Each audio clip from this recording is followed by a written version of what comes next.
52 practical answers to your questions. I'm Erin Wolfram. I own and operate Career Advantage and Career Advantage Golf, where I help job seekers feel more confident and prepared throughout their job search.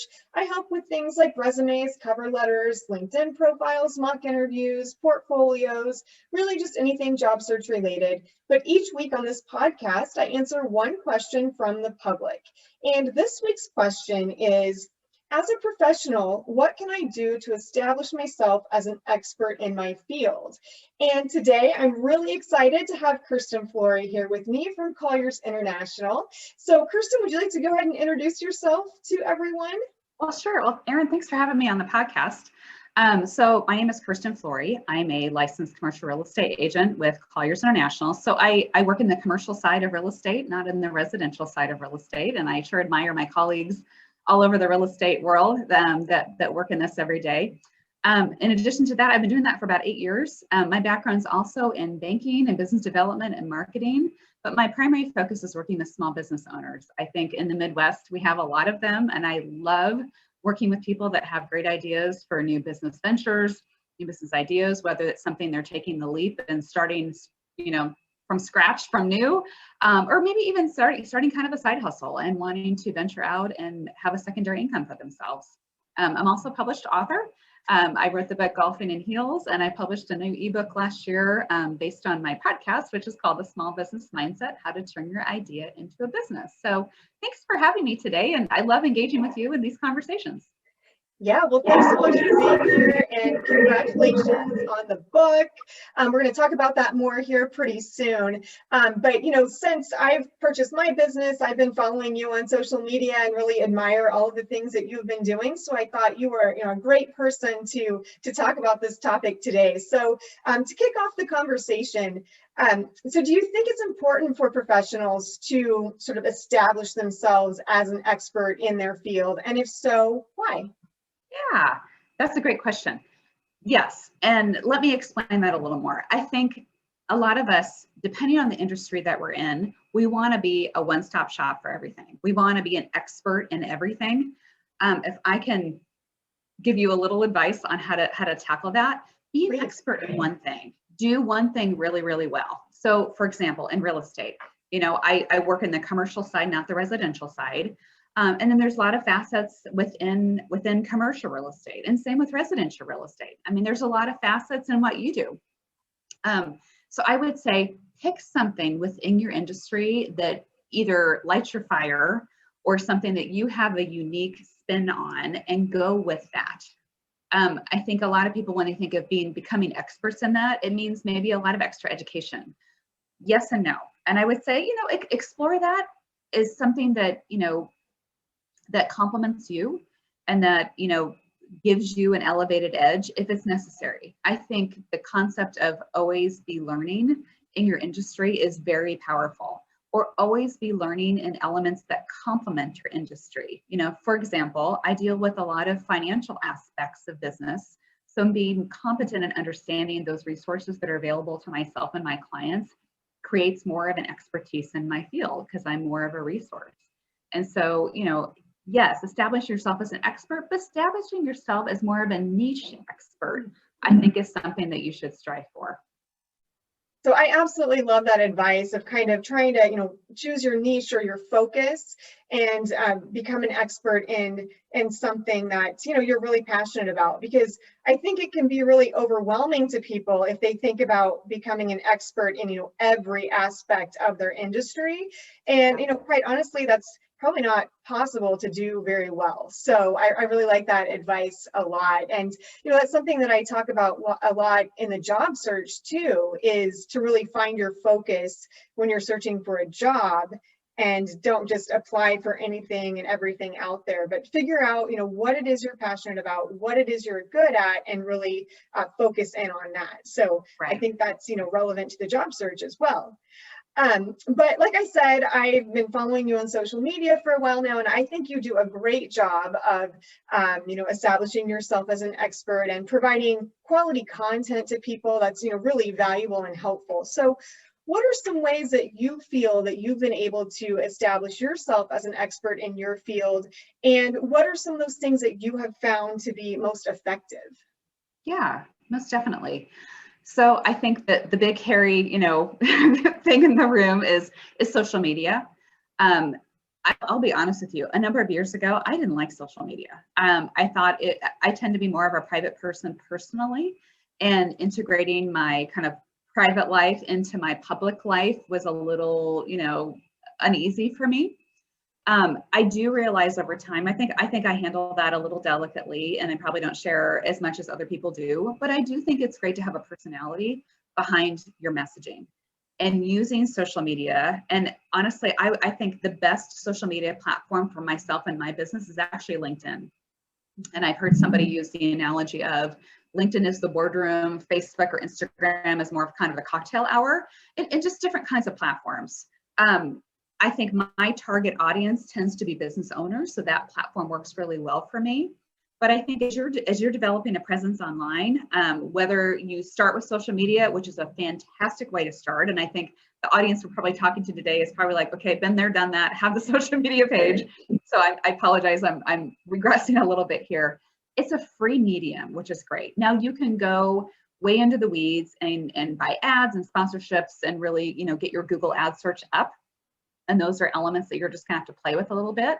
And hashtagging, again, I'm speaking to the choir here, I'm sure, when I'm talking about social media.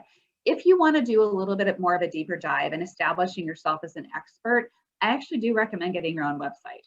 I know that a lot of people seek out social media first, but they like to have a landing page, and the beauty of websites, and Erin, I know you have one too, a lot of them are free or very inexpensive to host. I think your domain name is pretty powerful too. I know mine is just my name, kirstenflory.com. I would say seek out something that resonates with you, whether it's your personal name or the name of your business or the name of your philosophy or your initiative.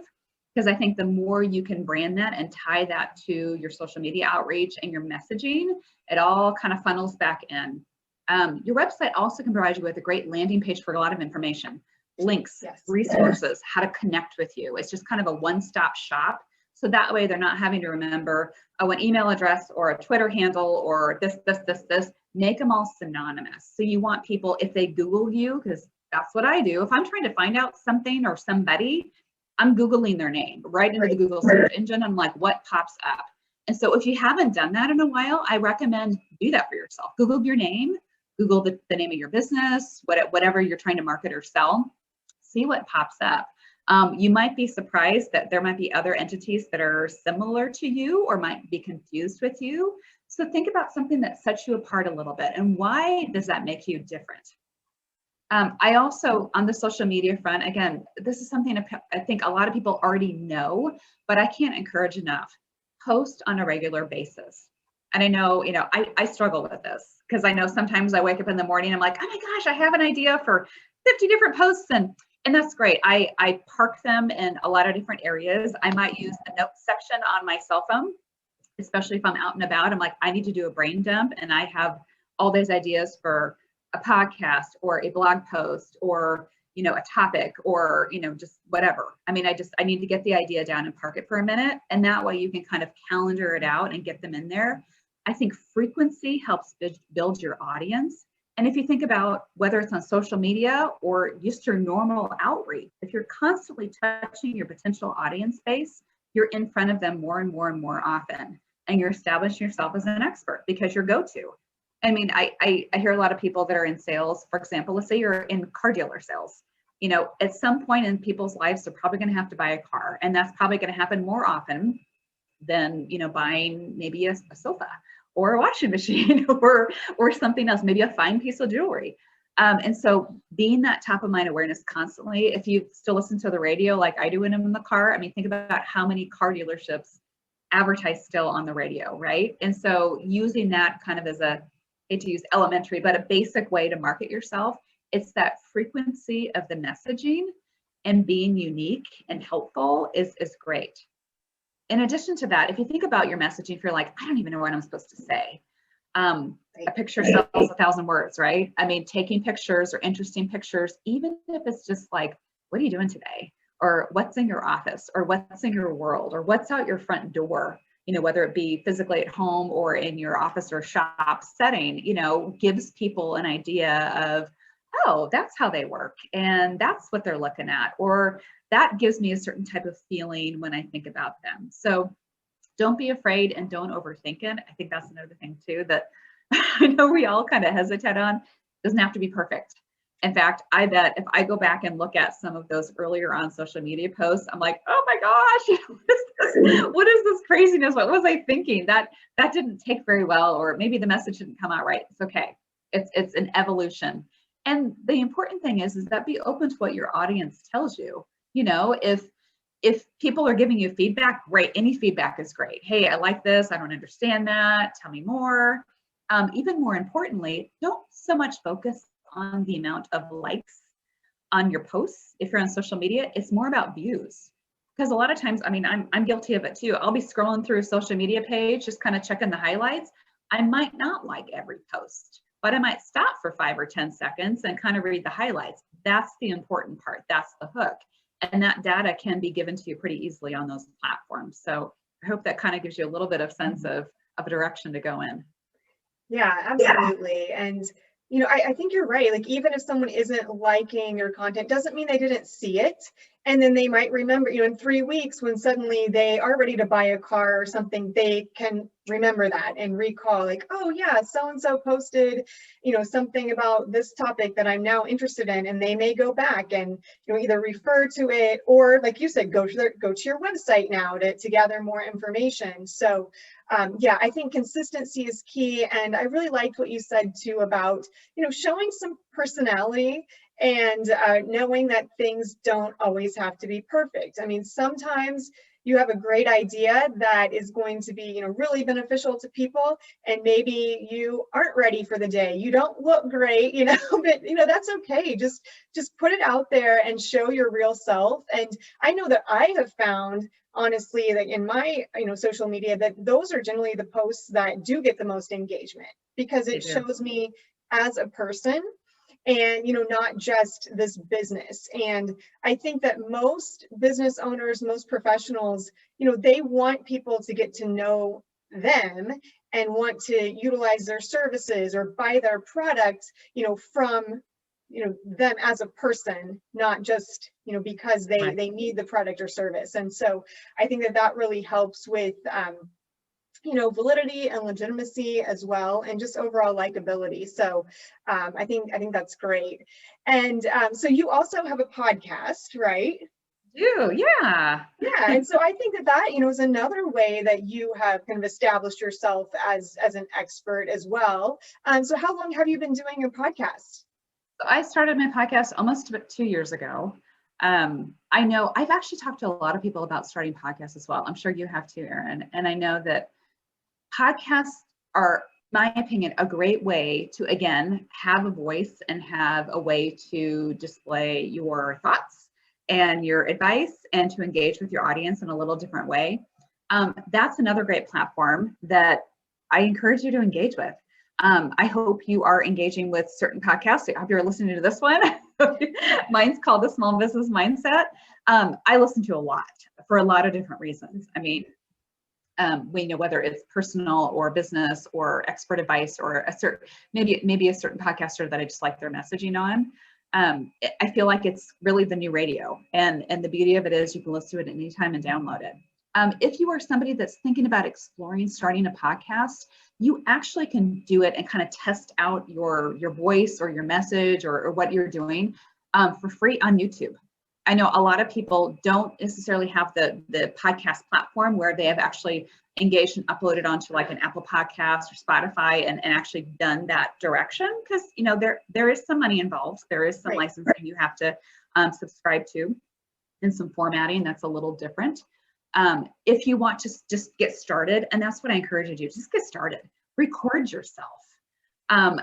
Several of my podcasts don't have guests. It's just me talking. And, and sometimes that's a great message too. I know there are a number of people, even here locally, that host what they call a podcast, but they do it video and they just do it on YouTube and then they publish it on social media. It's a similar format, Granted, it doesn't get out into the podcast formatting world, but that's okay. It's all about testing your audience. You know, if it's something you're comfortable in being in front of a camera and seeing your face, you can test, you know, your cadence of your speech. You can test, you know, what kind of message you want to portray, the length, all that kind of stuff. That's a fantastic way to tie that in. Definitely. And I would say too, you know, if starting your own podcast seems like that's too overwhelming, something you're not quite ready for yet, you know, trying to be a guest on other people's podcasts, I think is another great way to establish expertise. You know, either, you know, reaching out to local podcast hosts, for example, and say, you know, hey, I really love what you're doing. I have some information that might be relevant that your listeners might be interested in, excuse me, or just through establishing relationships with other, you know, podcast hosts, they may invite you to be on their podcast. So, you know, I've been a guest on your podcast. Now you've been a guest on my podcast. And so that might be a way to kind of, you know, dip your toe into the podcast world and see if it's something that you really are interested in and want to pursue further. That's fantastic advice. Yes. You mentioned earlier that you recently wrote a book. So again, congratulations. That is a, you know, great accomplishment. So tell us a little bit more about that and why you decided to do that. I think it started out to see if I could do it. Just a personal challenge. Personal challenge. You know, I think it's funny. I get people asking me that a lot too. I hated English in high school and college. Hated it. I mean, I think I was more maybe a journalistic writer. I liked writing how I speak. I think writing a book started with writing a blog, and go back about 10 years ago. That really, I mean, that was kind of one of the earlier types of mediums to get your message out in a more public way, and just testing my voice. I think all of us have a story to tell that's unique to us. And I think for me, so I wrote Golfing in Heels. I actually published it back in 2013. And then I republished it with edited content and expanded content this last year. Okay. For me, that particular book was important because I think I realized that, hey, listen, I'm somebody that's working in more of a corporate America setting. I'm a female. And I realized that a lot of guys that I work with tend to golf a lot. And, you know, why aren't women doing this? And so it was a way for me to have a conversation. And I started having a conversation before I wrote the book about, okay, is golf the only thing that we're not really getting into, or are there other activities that we as professional women need to think about engaging with, and how are we embracing this? I mean, golf tends to be a more gentlemanly type of game. And when we hear a colleague say, hey, I'm taking a client out golfing today, they're gone for most of the day. And we probably don't even bat an eye about it. We're like, of course, they're entertaining a client.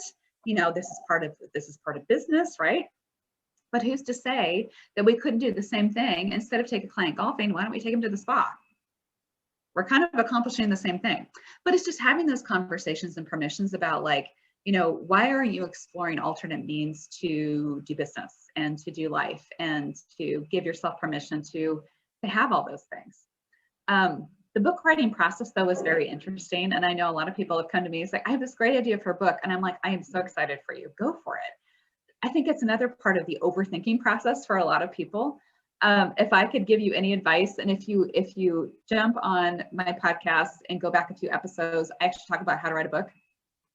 Writing a book actually it's not as hard as you think if you have the general idea. And it's as easy as putting together an outline and doing a little bit of a brain dump on your topics. And if we circle back to your earlier question, Erin, about like establishing yourself as an expert or just being relevant in your field, writing something or publishing something, whether it's a book, whether it's an ebook, which is a little easier to publish, whether it's a blog, I mean, whether it's, you know, you're guest writing an article for somebody, you are getting the written word out in your own voice. And it's pretty powerful because, again, your voice is unique, your perspective is unique. If it's something you feel more comfortable doing that than speaking, or in addition to, I think it allows you to have a lot of layers to what you're all about and allows people to reference you in a lot of different ways. So I would love to chat with people that have interest in writing a book. I think, you know, there's a lot of value into it. And I think I've been enamored of people that have taken that leap and have gone through that process. It's pretty exciting. Well, that's great. And I think, you mentioned a few other things there that, again, if writing a book seems too overwhelming to somebody, there are other things that you can do, right? Like you mentioned writing a blog or, writing articles as a guest writer for publications. I actually do that for a magazine. And, I think a lot of people don't realize also that you can write your own articles and publish them on LinkedIn as well. So you don't necessarily, have to be connected to an actual publication. You can write articles on LinkedIn and share them on your own profile, and that can help establish expertise also. So there are a lot of ways that you can establish yourself, in writing, beyond writing a book. So, and the other thing that I have found, going back to your tip of making sure to have a quality website, is once you do have a blog or you have articles that are published, things like that, you can then link those on your website so people can access them if they come to your site and want to learn more about you and your areas of expertise. They can then access those articles or that blog or whatever it might be. So yeah, I think that's great. So we've talked about some of the things that you have done and some of the recommendations that you have for folks as far as establishing expertise. Are there any like really kind of maybe off the wall or creative things that you have seen that people have done to establish expertise or kind of just kind of get the word out about themselves or their business or brands? Absolutely. I think there was a term that was coined a number of years ago called omnipresence. And I think it probably originally applied to people that maybe have a traditional storefront. So your business is located in an office or in a storefront, in a retail storefront. And thinking about how do you engage with your audience outside of those front doors. And especially this last year with COVID, I think we've realized it more and more. We have to be visible in more than one location. In fact, a lot of locations. And we have to be accessible, whether it's, here's a physical location, an address where you can come and see me or see my office or see my stuff. Here's a website. Here's how to order online and in person. Here's a carryout option. Here's a delivery option. Here's a wholesale referral option. I mean, I'm just talking about retail right now, but you have to think a little bit outside the box as far as like, how can people connect with me? Why would they want to connect with me? And I'll use myself as an example. So commercial real estate, I work with people that are looking for office space or retail space or industrial space, right? And so they're like, hey, I'm an electrician and I've been working out of my home and I use my garage as my shop space. I'm now, I'm ready to hire employees and I need to find a space. What does that mean to me, right? And so it's thinking about how do they connect with me? I might get connected with them, quite honestly, through their accountant. Because they're doing their taxes and their accountant's like, wow, your revenue's really up this year. Have you thought about hiring? Well, I don't know. Well, have you thought about buying a second truck? Well, where am I going to park it? Well, I know somebody that can, so it's thinking about what are those circles of influence within your life that make sense, and referral networks. I mean, sometimes it's not always the most obvious place that you think of. For me, I mean, kind of the top ones would be accountants, attorneys, property managers, building owners, Chamber of Commerce is huge on my list, but thinking about how you interact. But then there's also those other surprising areas where, someone's just looking for a resource and maybe they connect with you on a personal level because maybe you both have a dog. And you're like, wait a minute, it seems like we have something in common here. Tell me more about what you do. I had no idea. And so my advice to you in establishing your brand, establishing your area of expertise, especially in this environment, pick multiple platforms where you can be visible and you have importance. If you're having a challenge about thinking about like, what do I do really well? What's my area of expertise, even above and beyond just your area of business? So if I think about like, what's my area of expertise above and beyond just the commercial real estate, think about skill sets that you do really well. Are you someone that's crazy organized? Or you're great with analytics, or you can run a spreadsheet like nobody's business. I'm talking about myself here a little bit. That you have that skill set where you can analyze the financial side of a business transaction. Or maybe you're somebody that's really creatively minded, that you can, take a look at a design or a setup, not only for, a space or a logo or a window display or a website design, and you can just put it together really fast. Maybe you have technical skills. But I would say use those skills to enhance what you're doing and set yourself apart in your industry. Yeah, that's great advice. And thank you so much. So where can people find you? You already mentioned your website, kirstenflory.com, but where can people find you if they're interested in, connecting or need commercial real estate or help with their small business? You got it. So my website's probably the best one-stop shop, kirstenflory.com, and my name's spelled Kirsten. There's actually links to all of my current listings. If you're in the commercial real estate search space, I'm on Instagram at Kirsten Flory. I'm on LinkedIn at Kirsten Flory and Facebook. Like I said, I also, encourage people to reach out if they want. If you're somewhat local, I love to sit down with people, have a cup of coffee, just explore ideas. I think that's probably, quite honestly, a lot of where the best ideas come from, even if it's not something that we're helping each other immediately with business. I am a huge supporter of just the brainstorming. Tell me what's going on in your world. Let me hear about what you're thinking, because I think the power of getting it out of your mouth and expressing that verbally out loud to somebody and getting that interactive feedback, I think is hugely powerful. I know a lot of times I might have ideas going around in my head and I have no idea what the execution strategy is, but having the opportunity to kind of process that in a verbal way is hugely powerful. So I welcome you to reach out. Wonderful. Brilliant. Thank you so much for joining today. If anyone out there needs assistance with career development or their job search process, you can check me out at careeradvantageresumes.com or careeradvantagegolf.com. I also have Facebook, Instagram, and LinkedIn. It's at Career Advantage Resumes, and Twitter, it's Advantage Career. So thanks again, Kirsten, and thanks everyone for joining us today. I hope everyone has a great week.